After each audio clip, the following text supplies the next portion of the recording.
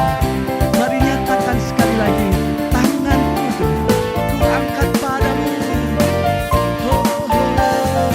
Tanganku ku angkat padamu, mensyukuri rahmat yang Kau beri. Kakiku melompat bagimu, sebab rahmat-Mu baru setiap hari. Tanganku ku angkat padamu, tanganku ku angkat padamu, mensyukuri rahmat yang Kau beri. Kakiku melompat bagimu, sebab rahmat-Mu baru setiap hari. Bersyukurlah kepada Tuhan, sebab Dia baik, sebab Dia baik. Bahwasanya untuk selamanya kasih setianya. Mari saudaraku katakan, bersyukurlah kepada Tuhan, sebab Dia baik. Amin. Sebab Dia baik. Bahwasanya untuk selamanya kasih setianya, kasih setianya. Bersyukurlah kepada Tuhan, sebab Dia baik, sebab Dia baik. Bahwasanya untuk selamanya kasih setianya, kasih setianya. Oh, mari sekali lagi kita katakan na na na na na na na na na na na na na na na na na na. Oh, oh, oh. Na na na na na na na na na na. Mari sekali lagi nyatakan na na na na na na na na na na na na na na na. Na na na na na na na na na na. Na na na na na na na na na. Na na na na na na. Na na na na na na na na na. Na na na na na. Haleluya. Puji Tuhan.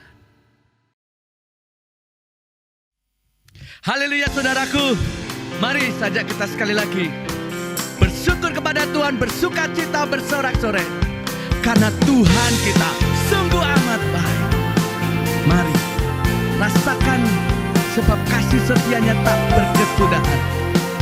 Dia yang selalu ada bersama kita sampai kesudahan zaman. Haleluya. Dengan hati bersyukur masuki hadirat-Mu, membawa pujian bagi-Mu Yesus. Ku memandang wajah-Mu, bersuka di depan-Mu, sambil menceritakan kasih-Mu. Ku mengangkat tanganku, bersorak-sorai bagi kebaikan-Mu. Engkau baik, sangat baik, kasih setia-Mu tak pernah berubah. Engkau baik, sangat baik, kasih setia-Mu tak pernah berubah. Mari sekali lagi nyatakan dengan syukur, dengan sukacita. Dengan hati bersyukur masuk di hadirat-Mu, membawa pujian bagi-Mu Yesus. Ku memandang wajah-Mu, bersuka di depan-Mu, sambil menceritakan kasih-Mu. Ku mengangkat tanganku, bersorak-sorai bagi kebaikan-Mu. Engkau baik, Engkau baik, sangat baik, kasih setia-Mu tak pernah berubah. Engkau baik, sangat baik, rasakan kebaikannya saudara, kebaikan Tuhan.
pernah berubah.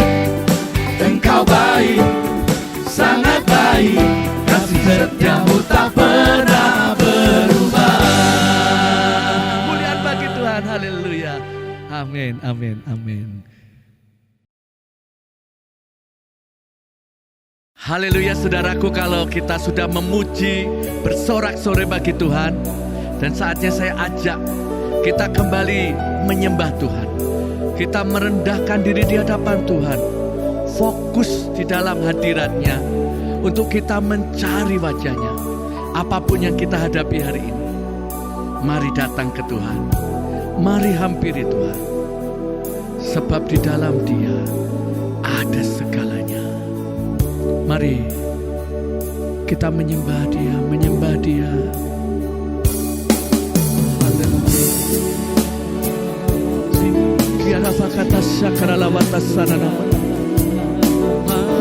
Kami menyembah-Mu Tuhan. Ini hidup kami Tuhan. Kami bawa di hadapan-Mu. Haleluya.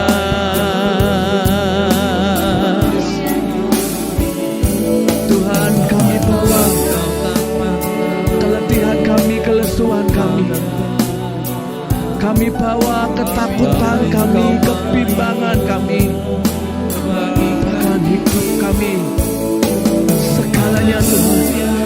Hari ini kami letakkan di bawah kaki-Mu. Kami perlu Engkau Tuhan. Mari saudaraku belajar nyembah Dia. Mari bermazmur kepada Dia. Jika bisa berbahasa roh, berbahasa roh. Mari bangun kekuatan dengan Tuhan. Sebab hanya dari Tuhan kita mendapatkan ketenangan, kelegaan. Kita mendapatkan pertolongan yang sempurna. Haleluya. Ku sembah Kau Tuhan, ku sembah Kau Yesus.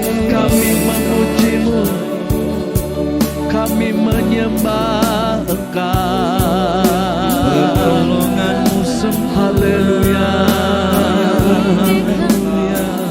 Engkau kudus, kudus, kudus. Kami bawa hidup ini di hadapan-Mu.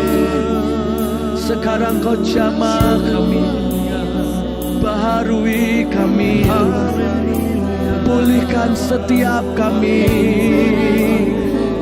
Kuasa-Mu mengalir, kuasa-Mu mengalir. Yesus, kami merindukan Engkau, kami merindukan Engkau. Haleluya. Mari saudara datang kepada Tuhan. Renungkan kehidupan saudara hari ini, bahwa Tuhan itu mengasihi kita. Dia mengerti setiap tetesan air mata kita. Apa yang belum tercapai, mari bawa di hadapan Tuhan. Yang menjadi beban berat, pergumulanmu, kerinduan, bawa di hadapan Tuhan sekarang. Karena kita percaya Tuhan menjawab. Tuhan melakukan apa yang menjadi kehendak-Nya. Dia El Shaddai. Dia berjanji dan Dia yang menggenapi. Dia berfirman, Dia yang melakukannya. Mari setia, setialah sama Tuhan, mengucap syukur kepada-Nya. Haleluya, haleluya.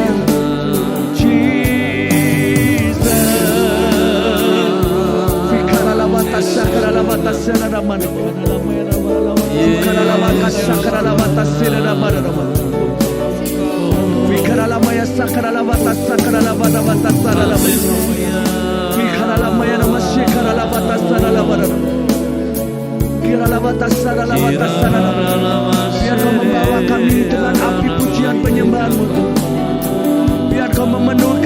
dengan Roh-Mu Tuhan, kami boleh menyatu dengan Engkau ya Bapa, di dalam kediaman-Mu yang kudus, yang sungguh indah Tuhan hari ini. Sekali lagi Tuhan, kami rindukan akan hadirat-Mu. Terima kasih Bapa, terima kasih Yesus, Engkau baik.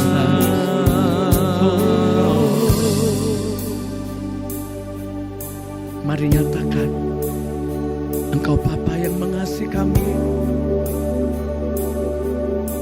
Haleluya. Engkau Bapa yang mengasihiku,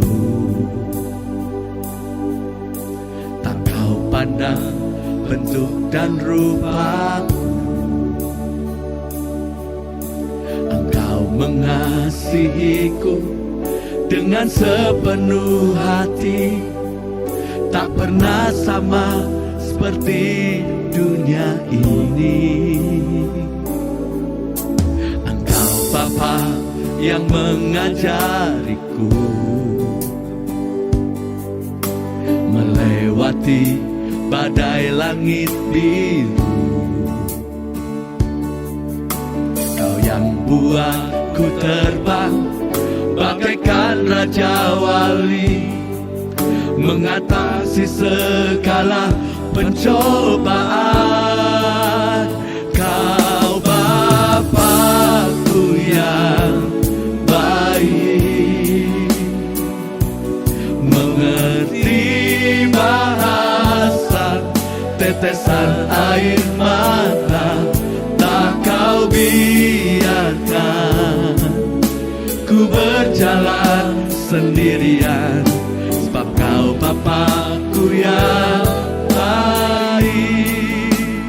Kau Bapa-Ku yang baik, mengerti bahasa tetesan air mata, tak kau biarkan ku berjalan sendirian, sebab kau Bapa-Ku yang baik.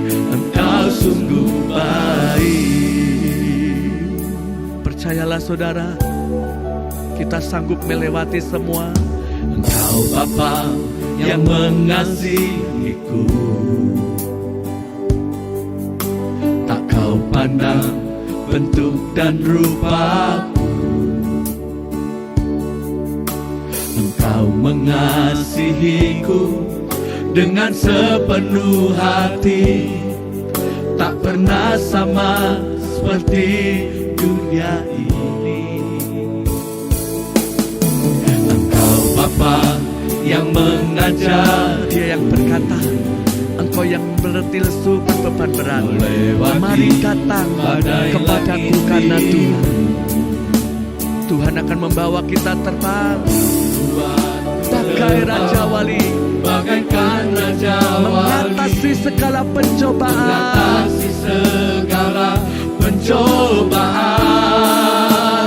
Kau Bapa-Ku yang mari Bapa, Engkau hadir memeluk kami, membawa kami, membebat kami, karena kami merindukan kuasa-Mu.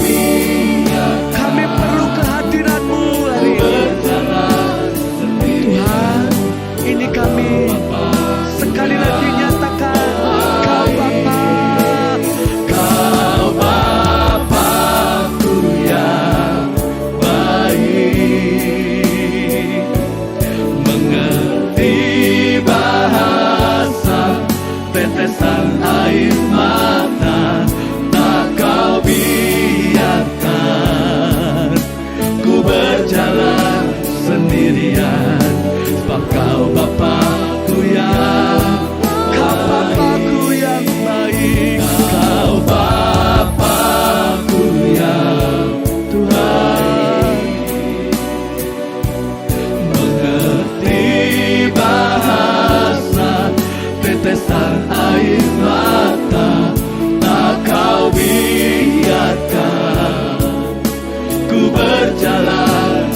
pendirian, sebab Kau Bapa-Ku yang baik, Engkau sungguh baik. Yesus, Kau anugerah dalam hidupku. Mari nyatakan, Oh, Yesus, Kau anugerah terindah dalam hidupku. Kau sungguh berarti di setiap jalanku. Anugerah-Mu, mari anugerah-Mu dicurahkan bagi kami. Anugerah-Mu melimpah-limpah bagi kami hari ini, Tuhan. Kau terbaik, Kami alami, kami rasakan hari ini. Kau termanis di dalam hidupku. Yesus, Kau anugerah. Yesus, Kau anugerah terindah dalam hidupku. Kau sungguh berarti di setiap jalanku. Anugerah-Mu selalu mempersonaku. Yesus, Kau terbaik. Yesus, Kau termanis di dalam hidupku. Mari saudara katakan sekali lagi. Yesus, Kau anugerah terindah dalam hidup. Engkau yang terindah, Kau sungguh Engkau sangat berarti, Tuhan. di setiap Engkau mampu jalan. mengangkat kami. Karena janji-Mu Kau tidak membiarkan kami sampai tergeletak. Sekalipun 1000 rebah, bahkan 10.000 rebah, janji Kau termanis Engkau di meluputkan. dalam hidup. Mari sekali lagi katakan, Yesus, Kau anugerah terindah dalam hidup. amin, amin. Kau sungguh berarti di setiap jalan. Tuhan, kami perlu Engkau. Anugerah-Mu selalu mempersonamu. Yesus, Kau terbaik. Yesus, Kau termanis di dalam hidup. Sekali lagi nyatakan, Yesus, Kau anugerah terindah dalam hidupku. Kau sungguh berarti di setiap jalanku. Anugerah-Mu selalu mempersonaku. Yesus, Kau terbaik. Yesus, Kau termanis di dalam hidupku. kita punya Tuhan yang besar. Kau Allah yang besar, ajaib dan mulia. Mari bangkit bersama Tuhan, saudara. Yang selalu Tuhan sanggup memulihkan kita. mempesona. Tuhan yang akan mengubahkan semua jadi indah. Bagimu ya Tuhan, kita terpesona hanya karena Dia Kau yang layak. yang berjanji kepada kita. Kau Allah yang besar, ajaib dan mulia. Kau Yesus yang selalu membuatku terpesona. Segala pujian bagimu ya Tuhan. Hanya Kau yang layak ku agungkan. Kau Allah yang besar. Kau Allah yang besar, ajaib dan mulia. Mari dengan sungguh-sungguh percaya, saudara. Percaya akan namanya.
yang kau berkata-kata itu merupakan gelombang.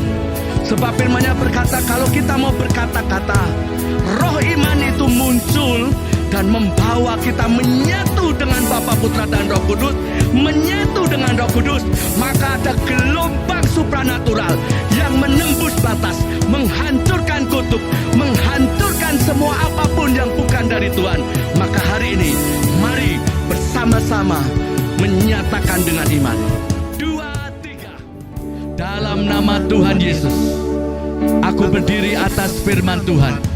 Dalam 1 Petrus 4 ayat 1, firman Tuhan berkata, karena Kristus telah menderita penderitaan badani pada waktu Kristus disalibkan, maka kita pun sebagai umat yang sudah ditebusnya harus juga mempersenjatai diri sendiri dengan pikiran-pikiran demikian.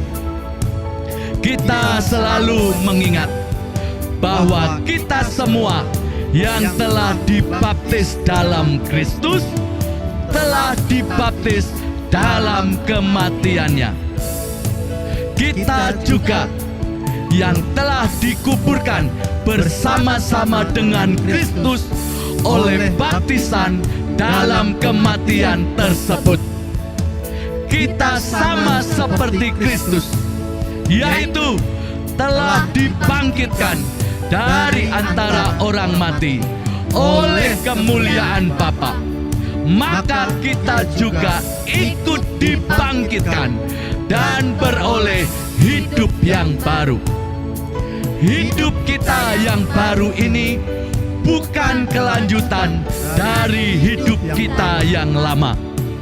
Kehidupan kita yang lama itu adalah manusia lama kita yang telah turut disalibkan supaya tubuh dosa kita hilang kuasanya dan tidak menghambakan diri lagi kepada dosa.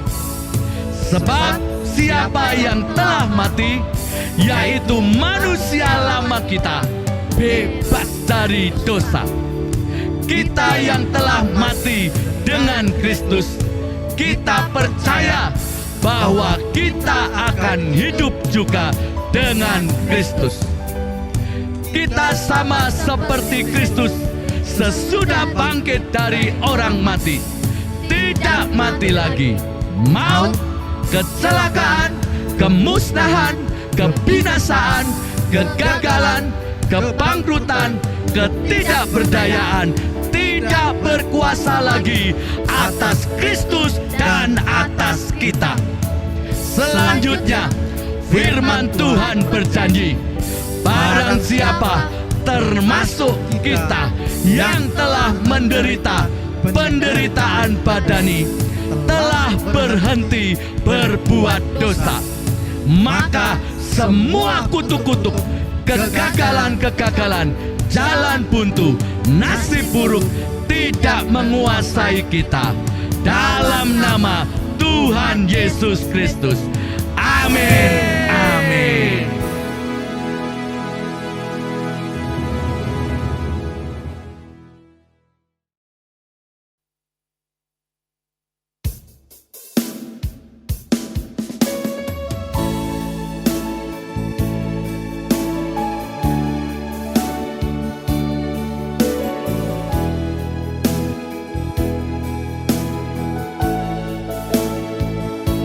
Mari sekali lagi kita memuji Dia sebelum kita dengar firman-Nya.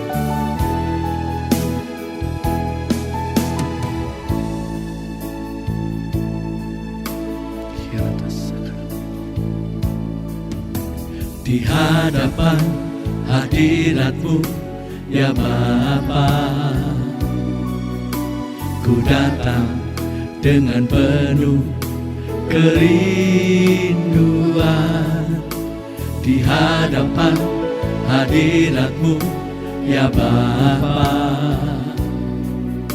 segala keangkuhanku hilang. Di hadapan-Mu di hadapan hadirat-Mu ya Bapa. Ku datang dengan penuh kerinduan di hadapan hadirat-Mu ya Bapa. Segala keangkuhanku hilang,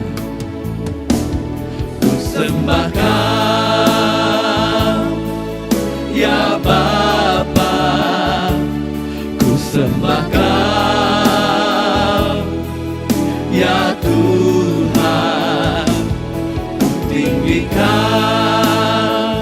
nama-Mu Yesus.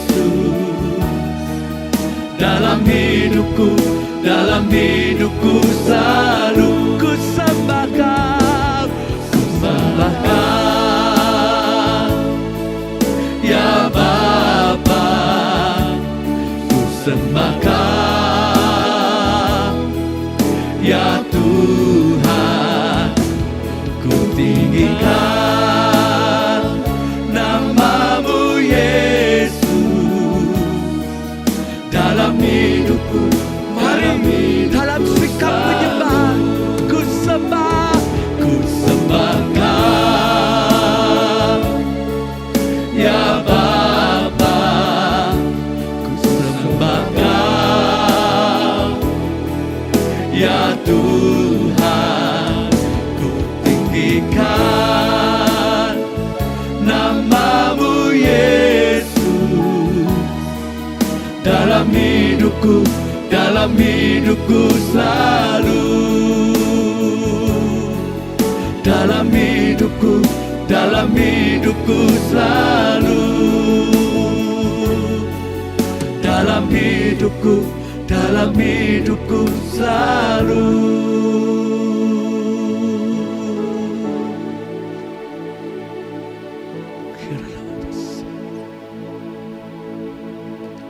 Ku sembah Kau dalam roh dan kebenaran. Ku sembah Kau dalam roh dan kebenaran. Tak seorang pun jua seperti Kau, Yesus. Mari nyatakan dari hati yang paling dalam. Oh, ku sembah Kau dalam roh dan kebenaran. Ku sembah Kau dalam roh dan kebenaran. Tak seorang pun jua seperti Kau, Yesus. Ku sembah Kau, ku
Shalom saudara-saudaraku dimanapun Anda berada, kita berjumpa kembali dan kita akan mendengarkan kebenaran firman Tuhan.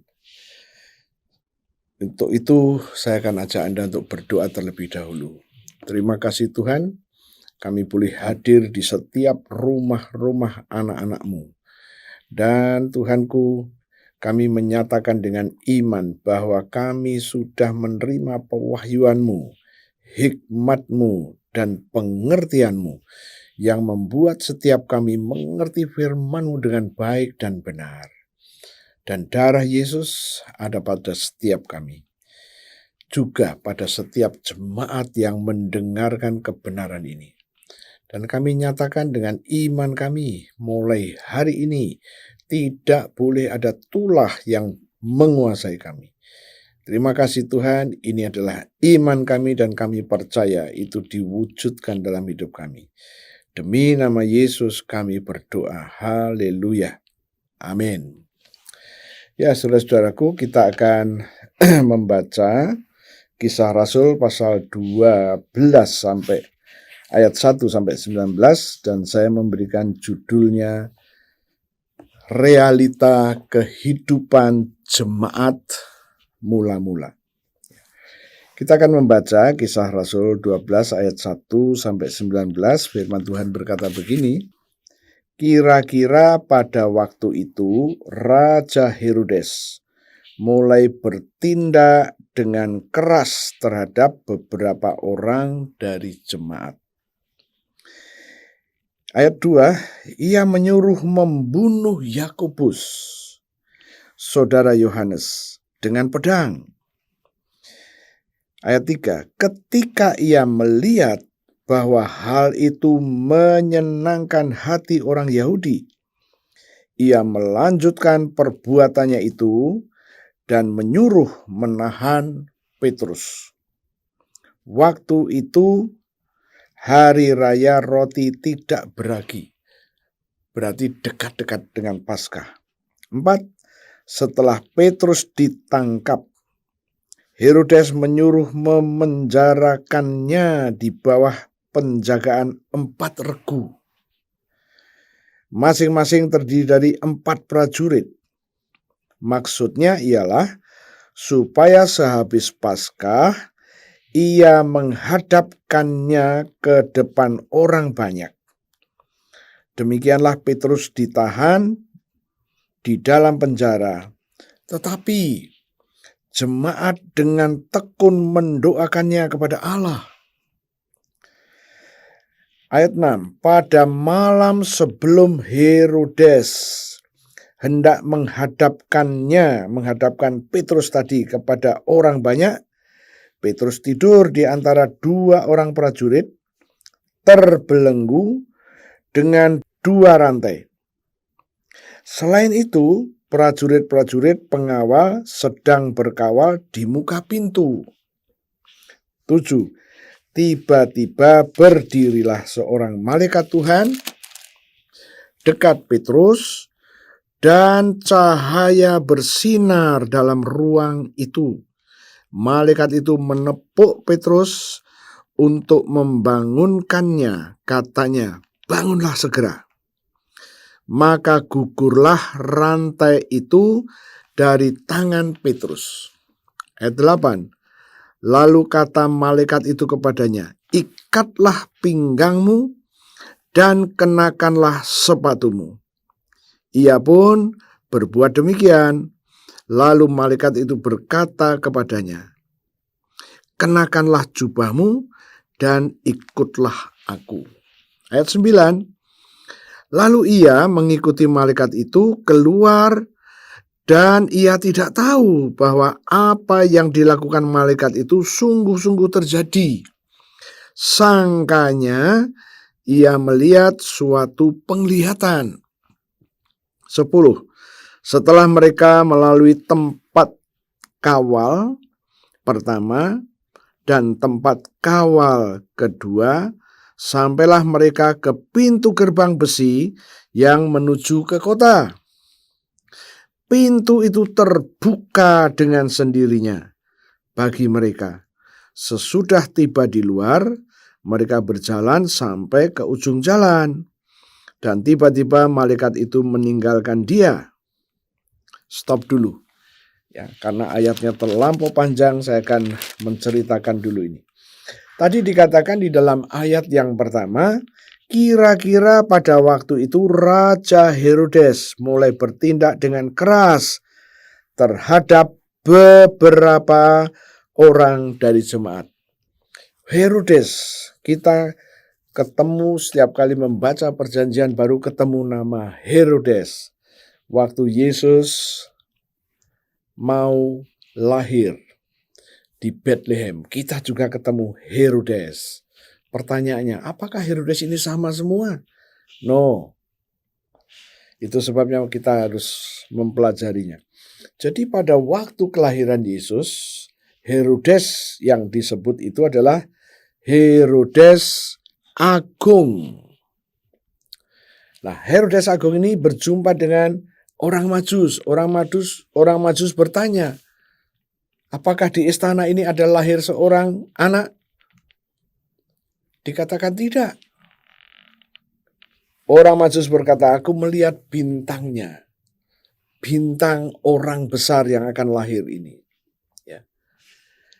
Nah, Herodes di situ adalah Herodes Agung.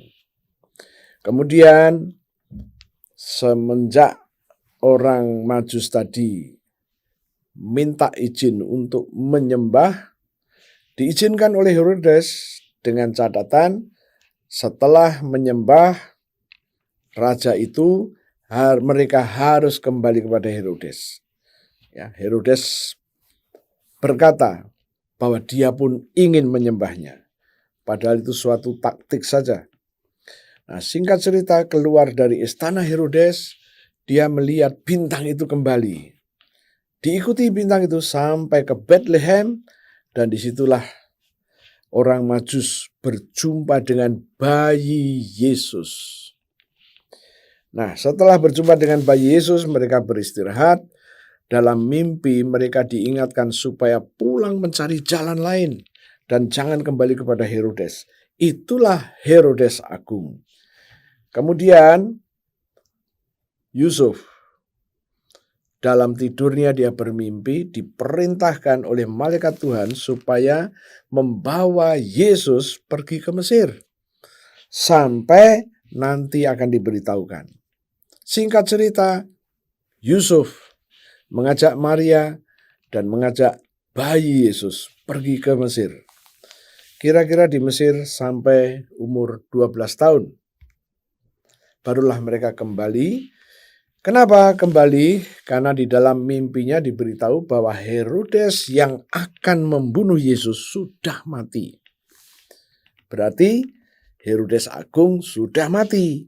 Kemudian Herodes ini digantikan oleh anaknya. Anaknya banyak, tetapi yang menggantikannya sekarang di dalam Kisah Rasul 12 ini adalah Herodes Antipas, anak bungsu. Ya, sementara anak-anaknya yang lain ada, namun karena kesalahan-kesalahan yang dilakukan, surat wasiat itu tidak dirubah. Ya. Jadi sebelum surat wasiat ini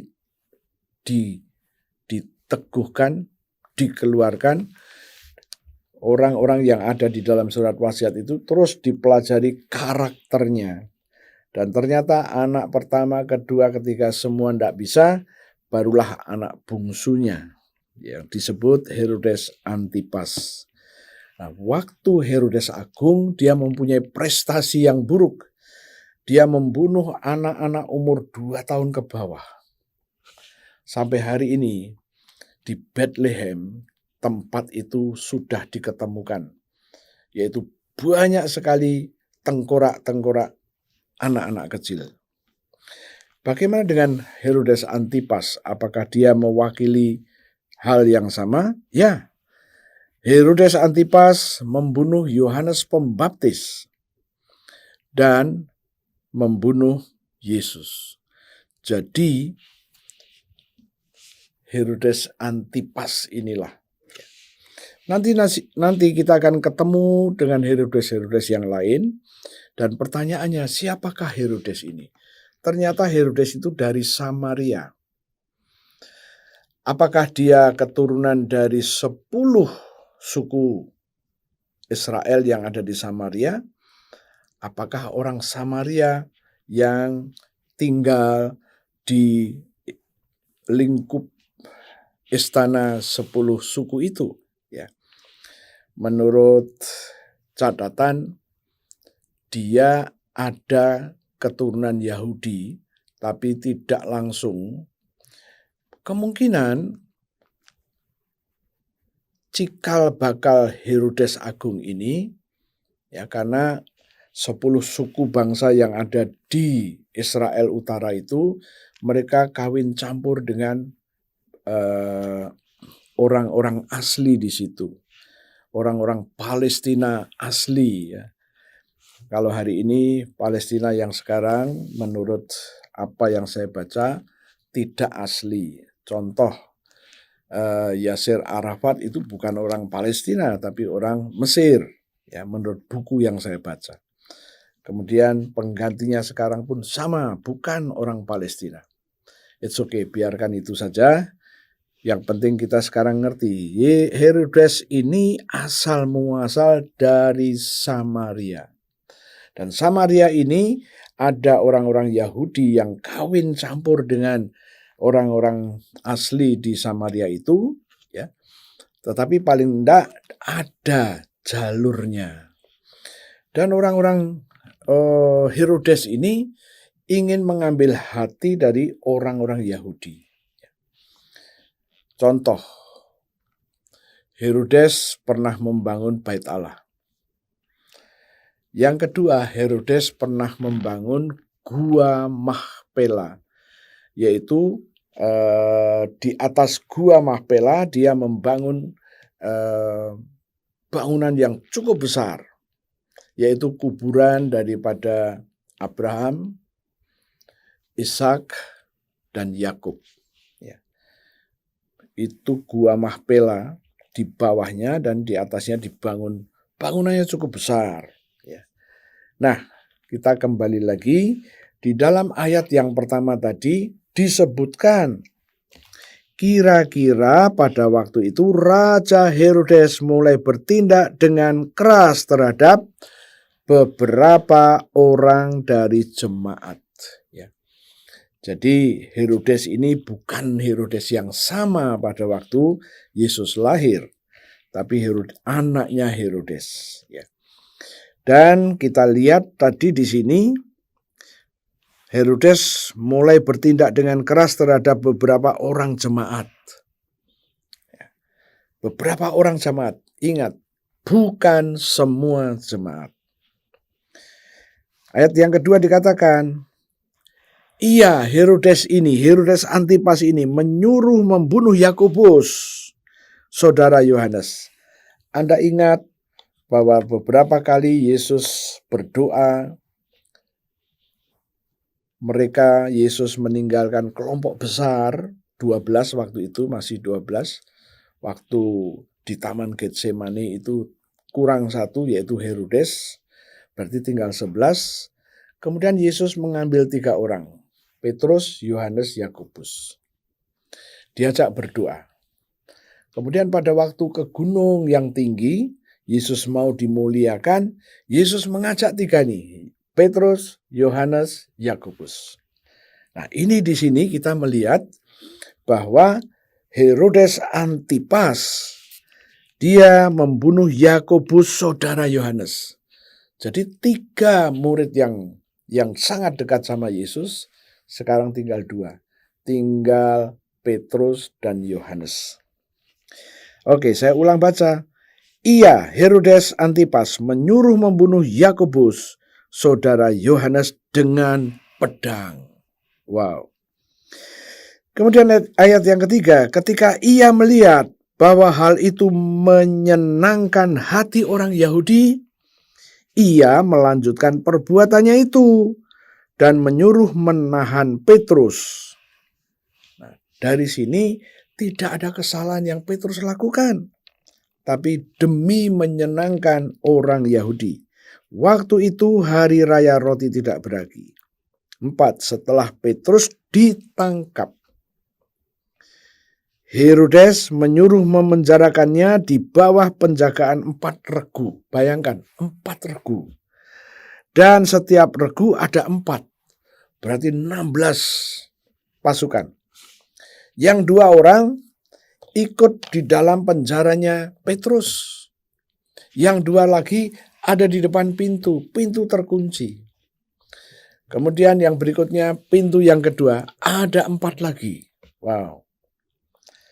Sangat ketat. Apa yang terjadi? Kemudian ayat firman ini berkata, ayatnya yang keempat, setelah Petrus ditangkap, Herodes menyuruh memenjarakannya di bawah penjagaan 4 regu, masing-masing terdiri dari 4 prajurit. Maksudnya ialah supaya sehabis Paskah ia menghadapkan Petrus di depan orang banyak. Dia akan mengulang apa yang terjadi dengan Pontius Pilatus. Ya. Yesus oleh Pontius Pilatus dihadapkan kepada orang banyak. Sekarang Herodes Antipas menangkap Petrus, kemudian menghadapkannya nanti di depan orang banyak. Ya. Rencana itu sudah sangat matang, dan kita lanjutkan bacaan kita ayat yang kelima. Demikianlah Petrus ditahan di dalam penjara, tetapi jemaat dengan tekun mendoakannya kepada Allah. Di satu pihak Petrus dipenjara oleh Herodes karena dia punya wewenang, dia bisa memenjarakan walaupun belum ada kesalahan yang dituduhkannya. Tetapi jemaat Tuhan mendoakannya. Ini yang terjadi dengan jemaat mula-mula. 6. Pada malam sebelum Herodes hendak menghadapkan Petrus kepada orang banyak, Petrus tidur di antara 2 orang prajurit. Jadi prajurit itu di kiri kanannya, Petrus tidur. Terbelenggu dengan 2 rantai. Selain itu, prajurit-prajurit pengawal sedang berkawal di depan pintu selnya Petrus itu. Ayat 7. Tiba-tiba berdirilah seorang malaikat Tuhan dekat Petrus, dan cahaya bersinar dalam ruang itu. Malaikat itu menepuk Petrus dan membangunkannya. Katanya, bangunlah segera. Maka gugurlah rantai itu dari tangan Petrus. 8. Lalu kata malaikat itu kepadanya, ikatlah pinggangmu dan kenakanlah sepatumu. Ia pun berbuat demikian. Lalu malaikat itu berkata kepadanya, kenakan jubahmu dan ikutlah aku. Wow. Petrus tidur di selnya, kirinya, kanannya ada tentara yang menemani karena dia harus jaga. Sementara Petrus tangannya terbelenggu. Ya. Tetapi malaikat datang membawa sinar yang terang. Pertanyaannya, mengapa tentara itu tidak bangun melihat sinar yang terang? Kemudian malaikat Tuhan tadi menepuk Petrus dan ngomong kepada Petrus. Ya, berbicara. Kenapa tentara itu tidak bangun? Kenapa tentara yang di depan pintu juga nggak lihat? Ini yang luar biasa. Saya mendapatkan kebenaran begini. Tatkala malaikat itu berjumpa dengan Petrus, hanya Petruslah yang mendengar. Tatkala malaikat tadi berkata-kata. Waktu malaikat ini membawa kemuliaan Tuhan. Ya. Jadi setiap malaikat Tuhan diutus oleh Tuhan untuk menjumpai seseorang. mungkin Petrus, mungkin Yohanes, dan mungkin Anda, dan mungkin juga saya, hanya Andalah yang bisa mendengar perkataan malaikat itu. Ya.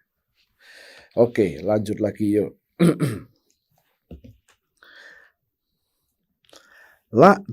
Lalu kata malaikat itu kepadanya, ikatlah pinggangmu dan kenakan sepatumu. Ia pun, Petrus, berbuat demikian. Lalu malaikat itu berkata kepadanya, kenakan jubahmu dan ikutlah aku. Ini yang luar biasa. Mereka berdua, tentara itu ada di situ. Tapi nggak dengar. Ayat 9. Lalu ia, Petrus, mengikuti malaikat itu keluar dan tidak tahu bahwa apa yang dilakukan malaikat itu sungguh-sungguh terjadi. Sangkanya ia melihat suatu penglihatan. Si Petrus berpikir dia melihat penglihatan. Ternyata bukan, ini realita yang terjadi sesungguhnya. Ayat 10. Setelah mereka melalui tempat kawal pertama. Jadi tempat kawal pertama itu di depan selnya Petrus itu ada pintu. Nah, itu dilewati. Oke. Kemudian, dan tempat kawal kedua. Setelah itu ada lagi pintu. Dan tempat kawal kedua, sampailah mereka ke pintu gerbang bersih yang menuju ke kota. Ini yang menarik ini. Pintu gerbang besi menuju ke kota. Pintu itu terbuka dengan sendirinya bagi mereka. Wow. Anda bisa bayangkan, Petrus dengan 2 pengawal di kiri dan kanan. Malaikat ngobrol. Orang lain tidak dengar. Petrus suruh bersiap sedia, kemudian melewati pintu, ada pengawalnya. Dilewati. Tempat kawal yang kedua, dilewati lagi. Kemudian pintu gerbang. Waktu pintu gerbang, ini yang menarik di sini. Ayat 10, setelah mereka melalui tempat kawal pertama dan tempat kawal kedua, sampailah mereka ke pintu gerbang besi yang menuju ke kota. Pintu itu terbuka dengan sendirinya bagi mereka. Ini yang menarik. Wow. Saya tatkala membaca ini, ya, saya mendapatkan sesuatu yang luar biasa. Oke, nanti kita sampai ke situ. 11.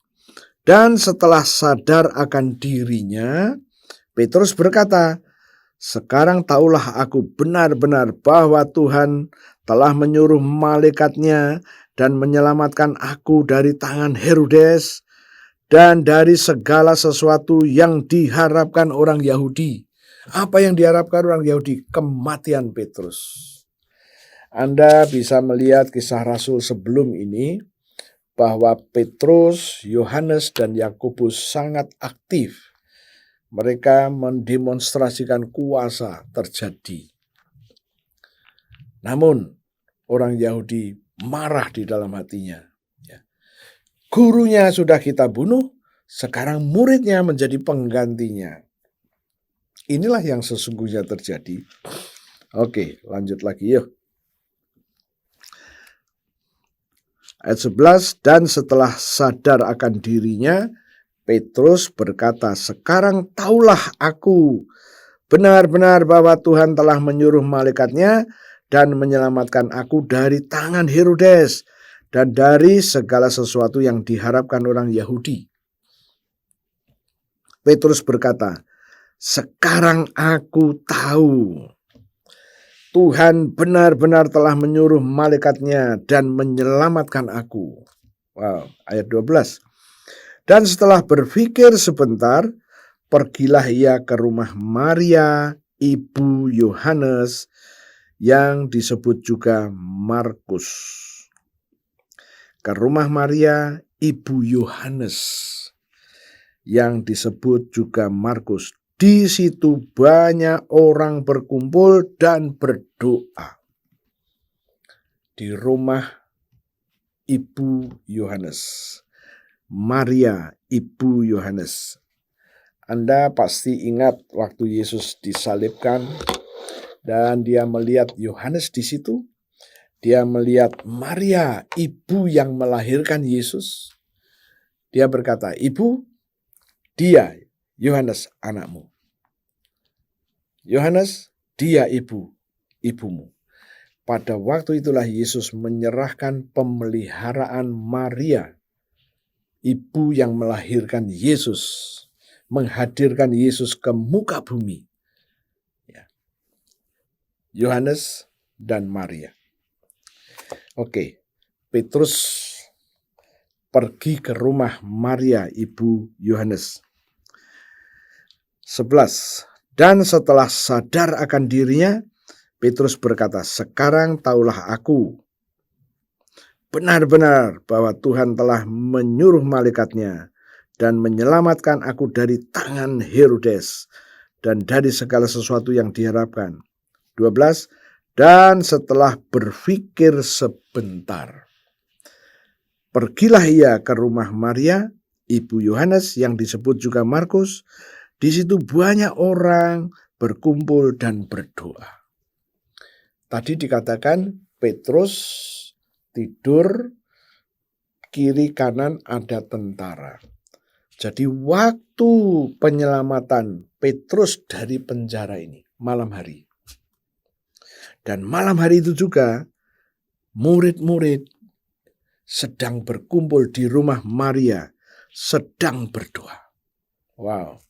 Dari sini kita tahu Petrus sedang di penjara.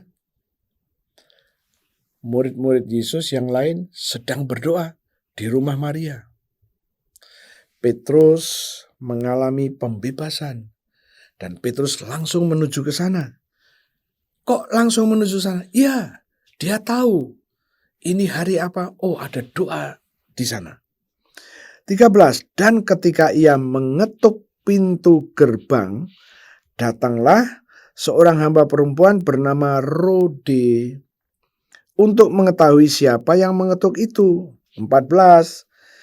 Ia terus mengenal suara Petrus, tapi karena girangnya ia tidak membuka pintu gerbang itu dan segera masuk ke dalam untuk memberitahukan bahwa Petrus ada di pintu gerbang. Saking senangnya sampai lupa ndak buka pintu. Seringkali kita juga lakukan hal yang sama. Kemudian yang menarik di sini, ia terus mengenal suara Petrus. Berarti Rode ini setiap kali ada fellowship, pasti dia ikut fellowship. Pasti ikut. Oke, sekarang ayat yang 15. Kata mereka kepada perempuan itu, "Engkau mengigau."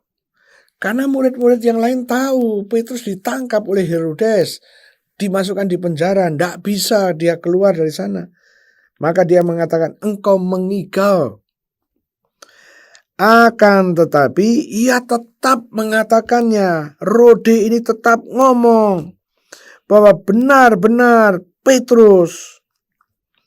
Kata mereka, "Itu malaikatnya." Oh, haleluya. 16.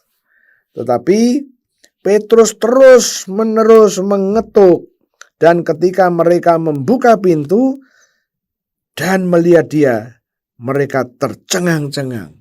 Jadi murid-murid yang lain jadi tercengang-cengang. Kok tiba-tiba di sini? Padahal berita yang sudah didengar, Herodes akan menghadapkan Petrus kepada orang banyak. Mau diapain orang ini? Dan tujuan Herodes cuma satu, mau membunuh Petrus. Tapi Tuhan tidak izinkan itu. Ya. Ayat 11, tetapi Petrus memberi isyarat dengan tangannya supaya mereka diam. Memberi isyarat mulutnya dengan jari. Tidak boleh banyak ngomong. Lalu ia menceritakan bagaimana Tuhan menuntunnya keluar dari penjara. Katanya, "Beritahukanlah hal ini kepada Yakobus." Jadi rupa-rupanya Petrus belum tahu bahwa Yakobus sudah dibunuh oleh Herodes dan saudara-saudara kita.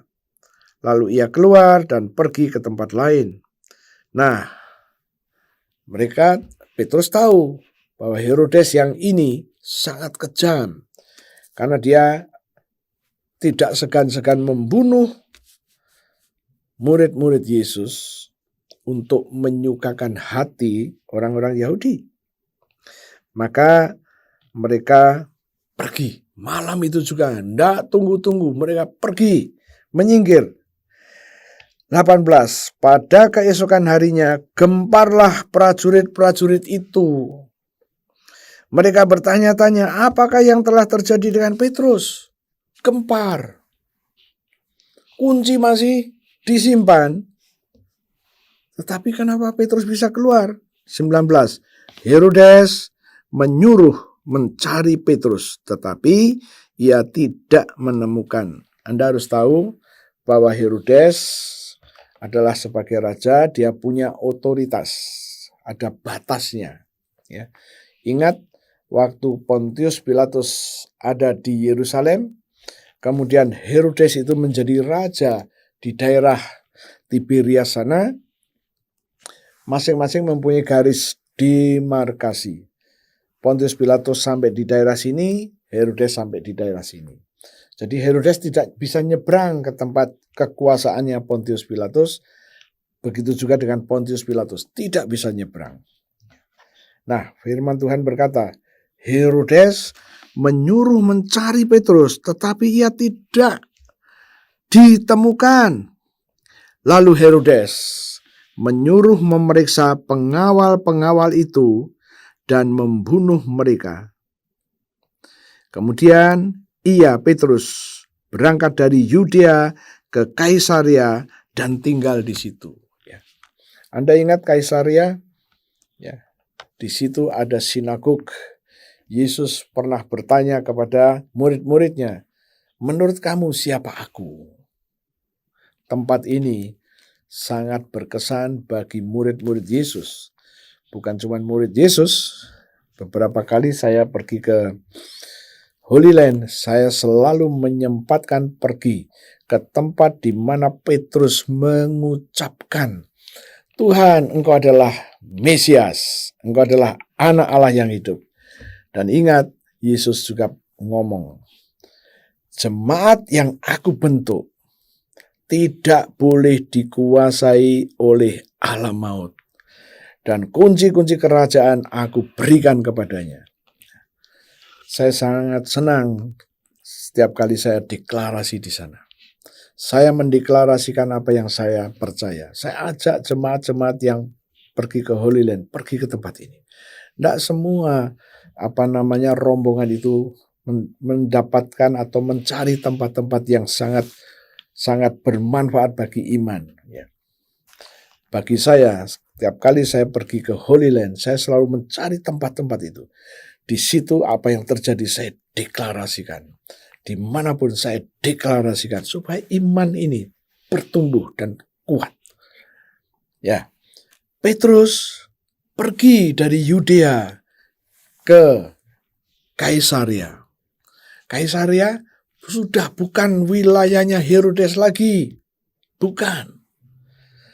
Nah, disitulah Petrus tinggal di situ.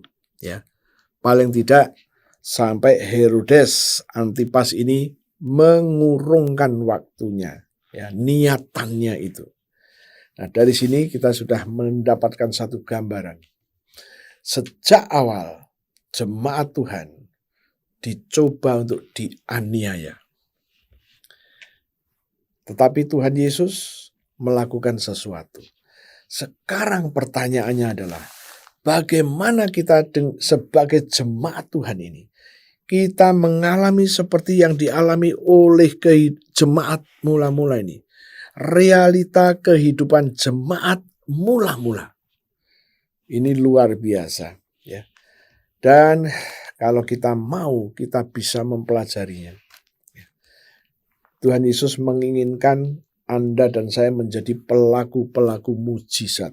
Coba kita lihat apa yang diperintahkan Yesus sebelum dia naik ke surga, yaitu Matius 28. Firman Tuhan berkata begini, Matius 28 mulai ayat 16, saya akan membacanya sampai ayat 20. Dan ke-11 murid itu berangkat ke Galilea, ke bukit yang telah ditunjukkan Yesus kepada mereka. 17. Ketika melihat dia, mereka menyembahnya, tetapi beberapa orang ragu-ragu. 18. Yesus mendekati mereka dan berkata, "Kepadaku telah diberikan segala kuasa di surga dan di bumi." 19. Karena itu pergilah, jadikanlah semua bangsa muridku, dan baptislah mereka dalam nama Bapa, Anak, dan Roh Kudus. 20. Dan ajarlah mereka melakukan segala sesuatu yang telah kuperintahkan kepadamu. Dan ketahuilah, aku menyertai kamu senantiasa, terus-menerus, senantiasa, terus-menerus, sampai pada akhir zaman. Ajarlah mereka melakukan segala sesuatu yang telah kuperintahkan. Apa ini? Tuhan memerintahkan Anda dan saya sebagai pelaku sign, wonder, and miracles. Perintah sudah diberikan. Ya. Nah, sekarang bagaimana Anda dan saya? Tuhan berjanji menyertai Anda dan saya senantiasa. Masalahnya adalah kita tidak mempunyai keberanian untuk mempraktekkan kuasa yang Yesus berikan. Lukas 9 ayat 1 berbicara soal Yesus memberikan otoritas dan kuasa. Matius 10 ayat 1, Yesus telah memberikan kuasa untuk mengusir roh-roh jahat dan melenyapkan segala penyakit, bukan 1-2 penyakit, segala. Dan segala kelemahan. Anda diberi kuasa untuk melenyapkan. Wow. Dan Lukas 10 ayat 19. Yesus telah memberikan kepada Anda kuasa untuk menginjak ular dan kalajengking. Kenapa? Ular dan kalajengking adalah manifestasi roh-roh jahat. Anda dikasih kuasa untuk menginjaknya. Dan Yesus telah memberikan kuasa untuk menahan kekuatan musuh. Apa artinya? Artinya tidak boleh ada kekuatan musuh yang akan memporak-porandakan Anda. Artinya kekuatan musuh tidak boleh menguasai Anda. Tuhan mau Anda yang menguasainya. Nah, inilah yang sesungguhnya yang terjadi dengan jemaat awal, jemaat mula-mula. Petrus mendemonstrasikan kuasa.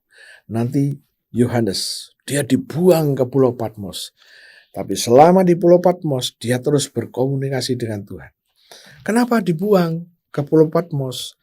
Karena sejarah gereja mencatat, Yohanes itu pernah direbus di air yang mendidih. Tidak apa-apa. Oh, haleluya. Itu yang terjadi. Maka pusinglah yang akan membunuhnya. Maka mendingan dibuang ke Pulau Patmos katanya. Dan apa yang terjadi? Selama dia ada di Pulau Patmos, dia menulis kitab Wahyu.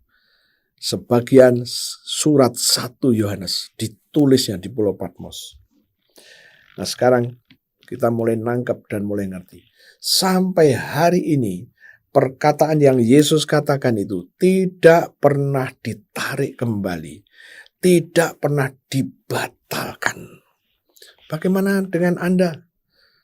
Oh, Tuhan tidak pernah menjanjikan bahwa Anda tanpa masalah. Tuhan tidak pernah menjanjikan itu. Tapi Tuhan memberikan kuasa dan otoritas untuk menyelesaikannya. Itu yang Tuhan berikan.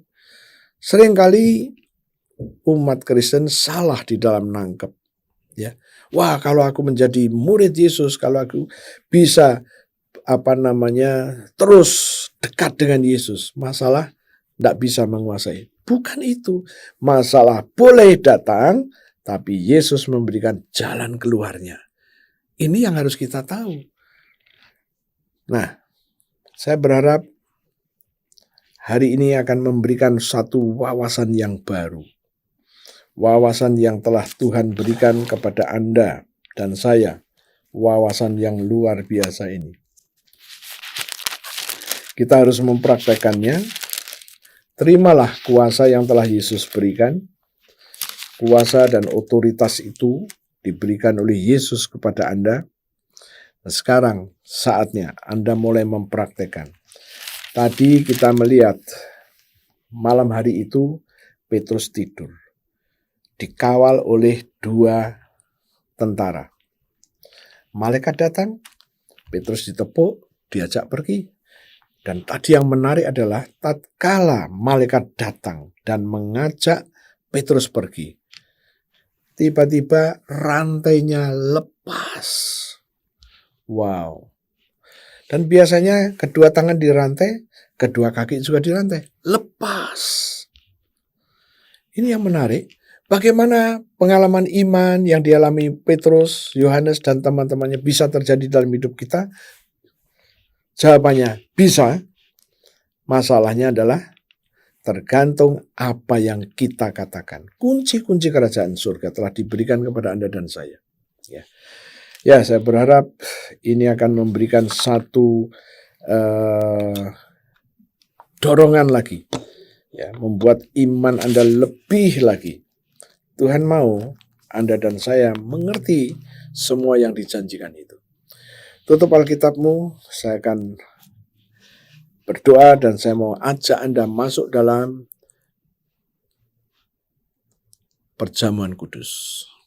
Mari kita berdoa. Tuhan, terima kasih kami boleh mendengar melalui firman yang dibagikan saat ini, yaitu kehidupan iman dari jemaat mula-mula. Realita kehidupan jemaat mula-mula. Tuhan, ajari kami untuk berdoa sama seperti yang jemaat-Mu mula-mula berdoa. Ajari kami memiliki iman sama seperti jemaat-Mu mula-mula. Dan biarlah semua yang kami dengar termeterai di dalam roh kami. Roh kami diisi dengan kebenaran firman Tuhan. Sekarang Tuhan, di hadapan kami ada roti dan anggur. Berkatilah roti dan berkati anggur ini seperti 2000 tahun yang lalu. Engkau telah memberkati roti dan anggur untuk para murid-Mu. Lakukan juga untuk kami. Aku percaya Engkau ada bersama dengan kami. Engkau sedang memberkati roti dan anggur dan berkata kepada kami, ambillah, inilah tubuhku, dan ambillah, inilah darahku. Tuhan, kami mau mendeklarasikan apa yang telah Kau katakan tentang tubuh-Mu dan darah-Mu. Mari saudara-saudaraku, kita memperkatakan perkataan iman sehubungan dengan tubuh dan darah Yesus. Ikutin saya. Terima kasih Tuhan untuk tubuh-Mu yang hancur. Tubuh-Mu yang penuh dengan bilur-bilur. Karena firman-Mu berkata, oleh bilur Yesus, aku sudah sembuh. Penyakit-penyakit di tubuhku sudah diambil oleh Yesus dan ditanggung di tubuh Yesus.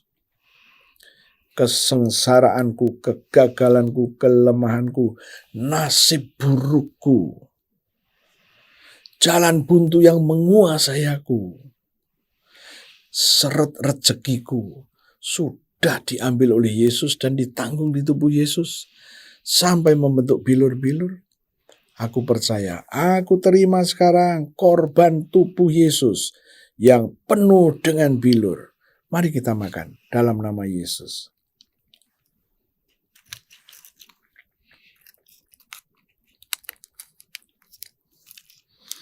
Angkat cawan, mari kita perkatakan, ikutin saya. Terima kasih Tuhan untuk darah-Mu, darah Yesus yang keluar dari sekujur tubuh Yesus. Dan firman-Mu berkata, Engkau menebus aku dengan darah Yesus, Engkau menyucikan aku dengan darah Yesus, Engkau memperdamaikan aku dengan darah Yesus, Engkau membenarkan aku dengan darah Yesus. Aku terima sekarang darah Yesus yang membebaskan aku. Mari kita minum sama-sama dalam nama Yesus.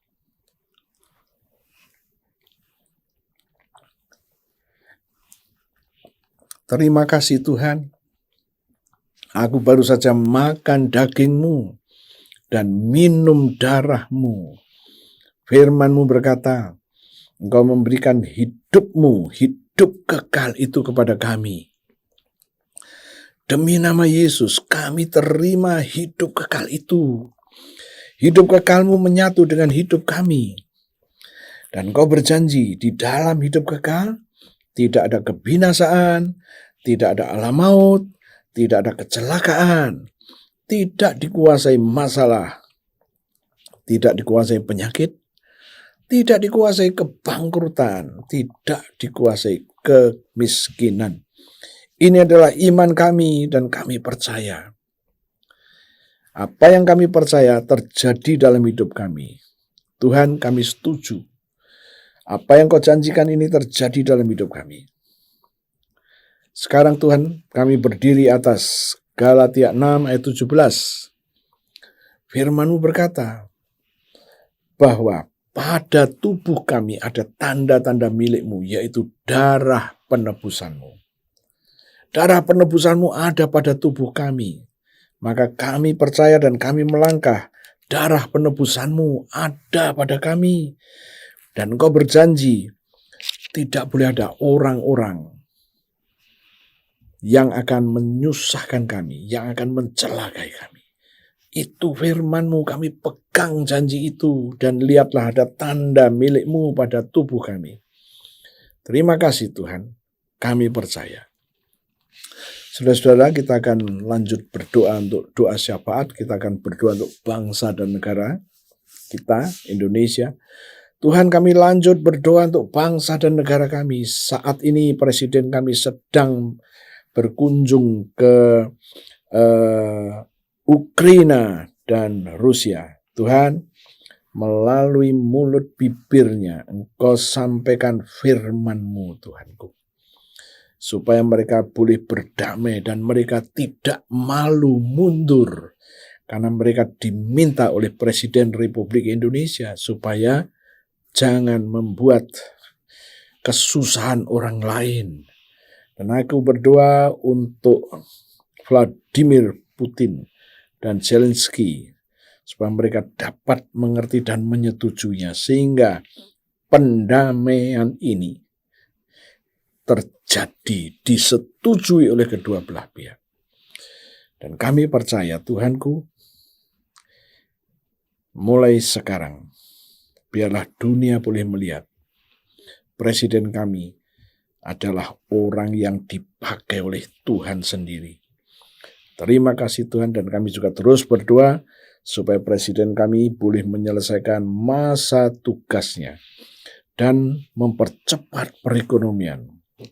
Terima kasih Tuhan, kami mengucap syukur. Dan kami juga berdoa pada kesempatan ini, biarlah pembantu-pembantu Presiden sepakat untuk menjalankan program yang sudah disetujui. Jauhkan dari korupsi, jauhkan dari memperkaya diri sendiri, jauhkan dari memperkaya kelompoknya. Terima kasih Tuhan.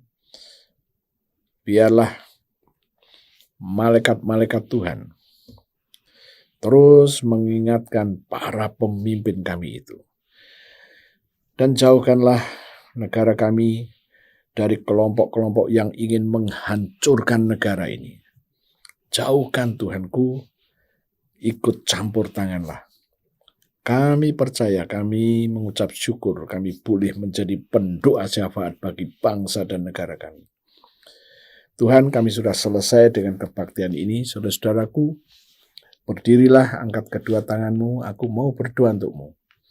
Tuhan, aku minta darah Yesus, aku percikan ke atas tangan-tangan yang terangkat. Aku katakan darah Yesus itu menjadi tanda bahwa tulah apapun namanya, dari manapun datangnya, tidak boleh menjamah orang-orang yang pada tubuhnya ada tanda darah, ada darah Yesus sebagai tanda. Terima kasih Tuhan. Aku mintakan damai, sejahtera, dan sukacita turun atas jemaat Tuhan, dimanapun mereka berada. Satu persatu. tidak ada yang dilewatkan. Di dalam nama Yesus kami mengucap syukur. Haleluya, puji Tuhan. Amin. Tuhan Yesus memberkati Anda. Sampai jumpa.